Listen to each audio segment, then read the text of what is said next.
Hello. So today on Rick Warren's The Purpose Driven Life, we are on day 5. So let's see. I hope you guys are having a fantastic day. So, seeing life from God's view. What is your life? James 4:14b. We don't see things as they are, we see them as we are. Anais Nin. I think she's a philosopher, isn't she? The way you see your life shapes your life. How you define life determines your destiny. Your perspective will influence how you invest your time, spend your money, use your talents, and value your relationships. One of the best ways to understand other people is to ask them, how do you see your life? You will discover that there are as many different answers to that questions as there are people. I've been told life is a circus, a minefield, a roller coaster, a puzzle, a symphony, a journey, and a dance. People have said life is a carousel. Sometimes you're up, sometimes you're down, and sometimes you just go round and round. Or life is a 10-speed bicycle with gears we never use. Or life is a game of cards. You have to play the hand you are dealt. Those are kind of cliche, aren't they? If I asked how you picture life, what image would come to your mind? The image is your life metaphor. It's the view of life that you hold consciously or unconsciously in your mind. It's your description of how life works and what you expect from it. People often express their life metaphors through clothes, jewelry, cars, hairstyle, bumper stickers, even tattoos. One of the things right there, it's your description of how life works and what you expect from it. Well, I'm a firm believer that life happens for you. It doesn't happen to you. You know, that if you have a great attitude and great mindset and you're being intentional with your actions, you know, the challenges and circumstances that you face in your life, you know, that obviously God already approved. I mean, everything has gone through his book. You know, those are opportunities for us to grow, you know, and just really get through, you know, and allow us to become the amazing people that God has planned for us to be, you know. Your unspoken life metaphor influences your life more than you realize. It determines your expectations, your values, your relationships, your goals, and your priorities. For instance, if you think life is a party, your primary value in life will be having fun. If you see life as a race, you will value speed and will probably be in a hurry much of the time. If you view life as a marathon, you will value endurance. If you see life as a battle or a game, winning will be very important to you. What is your view of life? Well, for myself, I would see it as winning, and I would see it as endurance, you know, really playing the long game. You know, obviously I don't know how many wonderful years on this amazing earth God's going to bless me with. So my expectation of my mind that feels good in my heart is 120 years of age. You know, but shoot, it could be 2 years for all I know. I don't know what's going to happen. But yeah, just really being intentional for the long run for myself. What is your view of life, right? I'll ask you that. You may be basing your life on a faulty life metaphor. To fulfill the purposes God made you for, you will have to challenge conventional wisdom and replace it with biblical metaphors of life. The Bible says, do not conform yourselves to the standards of this world, but let God transform you inwardly by complete change of your mind. Then you will be able to know the will of God. Yep. Don't follow the masses, right? I mean, what was it? I don't know. I don't remember. I was doing a Bible study. And they talked about how, you know, hundreds, thousands of years ago, you know, being a Christian, you know, being a follower of Jesus Christ, that they were persecuted. You know, that was not a famous thing, you know, back in the day, you know, especially during the time periods that the Bible takes place in a lot of the different books and you know, history, you know, from there. And yeah, I mean, but by them standing against the normal things that the masses were into, you know, I mean, they stood out. But at the same time too, being able to study and observe, you know, whether it's Luke, John, you know, just all the Moses, you know, all of them, like, they live righteously, you know, at least like they were committed and they were just all in, you know, followers of Christ, you know. That didn't mean they always liked it. You know, I mean, there's a lot of different passages you can read, and you know, sometimes, you know, they were instructed and told stuff that they were just like, man, are you serious? You know, but at the same time too, they still had such strong loyalty and belief, and they were just so committed, and God blessed them, you know, beyond the abundance they could have ever imagined, you know. And I think that's still true, you know, to this day. You know, I've definitely experienced that in my life. I mean, my wife and I mean, we truly feel super blessed and super humbled, you know, to be in the position that we're in our life, you know, to be married only 1 year and to have grown and gone through so much in just that short amount of time, that time period has been such an absolutely phenomenal experience. Our 1 year anniversary will be January 26th. That's just 1 year. And we have gone through a bunch. I mean, this last 1 year has probably felt like 4 or 5 years, you know, just being able to communicate and really grow ourselves and really being intentional and really being on the same page, and obviously being on the same team, and you know, her just being really in alignment, you know, with the vision, you know, that I have. You know, I believe that as men, I lead the household. Men in general, I believe, lead the household, lead the relationship. And so I'm just so absolutely grateful and so humbled that, you know, God has blessed me with such a amazing woman that trusts me, believes in me, you know, and it's just all in, you know, we're just on the same page. I mean, it's absolutely incredible. Love it. The Bible offers 3 metaphors that teach us God's view of life. Life is a test, life is a trust, and life is a temporary assignment. These ideas are the foundation of purpose-driven life. We will look at the first 2 in this chapter and the third one in the next. Life on earth is a test. This life metaphor is seen in stories throughout the Bible. God continually tests people's characters, faith, obedience, love, integrity, and loyalty. Words like trials, temptations, refining, and testing occur more than 200 times in the Bible. God tested Abraham by asking him to offer his son Isaac. God tested Jacob when he had to work extra years to earn Rachel as his wife. Adam and Eve failed their test in the Garden of Eden, and David failed his test from God on several occasions. Yeah, that's a crazy one. King David, you know, when there's a story where he's his army goes out to war, right, and he ends up staying in the homeland, and you know, he's over here all bored, you know, instead of actually going out and conquering, which was something that he really liked. He really, you know, enjoyed winning and doing that. And you know, he stays at home, and that's when he ends up, you know, being unfaithful, and he ends up cheating. He looks, you know, across the roof, and he's over here being a creep, looking at what's her name, Bathsheba, I think that was the name.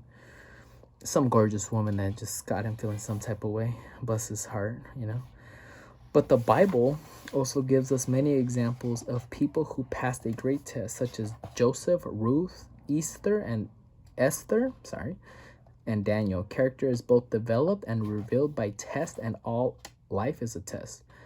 You are always being tested. God constantly watches your response to people, problems, success, conflicts, illness, disappointment, and even the weather. He even watches the simplest actions, such as when you open the door for others, when you pick up a piece of trash, or when you're polite toward a clerk or waitress. We don't know all the tests God will give you, but we can predict some of them based on the Bible. You will be tested by major changes, delayed promises, impossible problems, unanswered prayers, undeserved criticism, and even senseless tragedies. In my own life, I have noticed that God tests my faith through problems, tests my hope by how I handle possessions, and tests my love through people. A very important test is how you act. When you can't feel God's presence in your life, sometimes God intentionally draws back and we don't sense his closeness. A king named Hezekiah experienced this test. The Bible says God withdrew from Hezekiah in order to test him and see what was really in his heart. Hezekiah had enjoyed a close fellowship with God, but a crucial point in his life, God left him alone to test his character, to reveal a weakness, and to prepare him for more responsibility. When you understand that life is a test, you realize that nothing is insignificant in your life.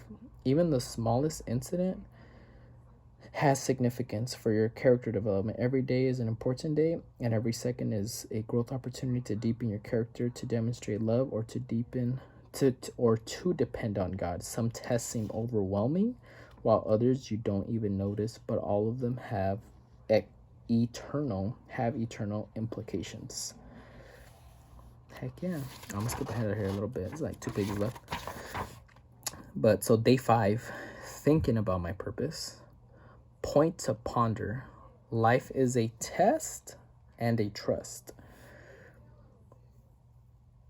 Just to that, have you ever overcame challenges? I guess the easiest way is I guess in a career, right? And I think this is something that most people can relate with, where you might be working in a job, a couple months, couple years, something like that, and an opportunity becomes available that you can do, right? You have that self-belief, that self-confidence in yourself, but you're not really sure. And so you have 2 choices. I mean, you can try and go for it, or you can choose to kind of like, I guess, almost live it like in a state of fear, like overthinking, like, oh, I'm not gonna get it, and I'm not even gonna try. And I know I've done that when I was younger. And so obviously staying comfortable and staying where you're at is easy, but the least satisfying of the option, right? Kind of feel bummed out about yourself. But when you push yourself and actually go for it, even though you may have your doubts or insecurities, but then when if you actually get that position, I mean, that's the greatest feeling in the world, isn't it? I mean, because you have just overcome what you were kind of like not too confident about, you weren't really sure, but that's really, I think those moments right there are just God being able to humble us, and just really like, I mean, how did that happen? I mean, how did it go like that? I mean, I've had opportunities, in work where that's happened. I would get promoted, or I'd go to a new job, and it was kind of like, wow, like, I mean, that was not me. I mean, I definitely, when I was younger, I probably thought, I was all that in a bag of chips, but definitely now older, when opportunities like that happen, it's just, for me, like the first thought now is just, wow, like, thanks God. I mean, I'm so humbled that you would bless me with the opportunity, but with more blessings, I understand too at this point in my life that also comes more responsibility. I mean, you're not going to be given a more if you cannot be trusted with a little. Verse to remember, unless you are, oh, look at it. This is actually what I was going to think of right now too. Verse to remember, unless you are faithful in small matters, you won't be faithful in large ones. And there's another verse too that I just read this past weekend where it's like, if you can be trusted with little things, then you will be trusted with big things. And I mean, same thing. Trust, faithful. But yeah, I mean, shoot, that's awesome. Question to consider: what has happened to me recently that I now realize was a test from God? What are the greatest matters God has entrusted to me? What has happened to me recently that I now realize was a test from God? I think recently in the last year was the COVID pandemic. And just really being tested of, my commitment, in my marriage, my patience, my willingness to grow, with my wife, even just to adapt. It was just a real fantastic growth opportunity for myself, just all the way around. Just having to change, obviously that's something brand new that was for everybody in the world, but I mean, for myself, I really do like enjoy talking with people and getting to know people. So maybe the first 2 months was like particularly rough, because it was like I had no real engagement. I mean, I would just talk with my wife and my son. That was pretty much it. But that was definitely one thing that I had to grow, and I really, but at the same time too, it really allowed me the opportunity to get closer to God, because I really couldn't find peace doing anything. I mean, whether I worked out or whatever it did, like. And I really found peace, starting to get more discipline in reading the Bible, for myself. And yeah, I mean, it just gave me such a great opportunity to grow myself and just really just adapt, and just really feel comfort and security in God, because I had now focused on building that relationship more, and it was absolutely amazing. I mean, honestly, I don't know what your faith is. I'm assuming you have a faith if you're here. But my wife and I, especially my wife, I mean, she would say during the COVID, the entire time, obviously it's still going on right now, but one thing that we observed was that people that lack that relationship with God were especially having a super hard time. And I think it's because the majority of people currently today, they have their trust in the wrong things. They have their trust in, politicians, oh, I'm gonna get a stimulus check, or whatever it is. Which, hey, that's cool and everything like that. But I mean, God knew that this was gonna happen. This was not a surprise to him. I think this was really a test that he laid on everybody in the world to really see, like, oh, let's see who's actually faithful. Let's see who's loyal. Let's see who remembers, and they will have that peace and that security in their heart because they know that I'll take care of them. I got great plans for them. So it's like, shoot, The next part, what are the greatest matters God has entrusted to me? I think the greatest thing, obviously, first thing, my wife and my son, to really,